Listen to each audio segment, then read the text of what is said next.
Достор, бүгүн болсо мен силерге кантип green cardты текшерүүнү көрсөтүп берем. Азыр болсо биз visa status check деген сайтка барабыз. Бул сайттын шилтемесин видеонун астында коюп коем. Check статусту басабыз, андан кийин continue улант дейт, ушуну басабыз. Бул жака сиздер сактап койгон confirmation номериңерди коесуңар.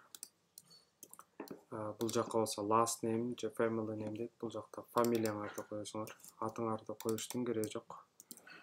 Бул жака туулган жылыңарды коесуңар.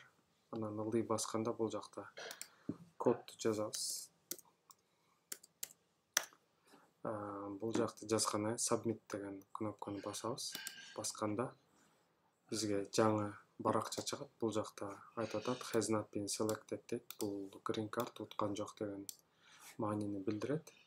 Мен сиздерге азыр бул жакта утканда кандай көрүнүшү мүмкүн деген скриншотту коюп койдум. Бул жакта былтыркы менин бир тааныштарыман уткан болчу. Быйыл бир да таанышым уткан жок. Бирок утканда мондай баракча көрөсүздөр. Бул жакта you have been randomly selected деген жазууну көрсөңүздөр эле сиздер уткан болосуздар. Баарыңарга ийгилик.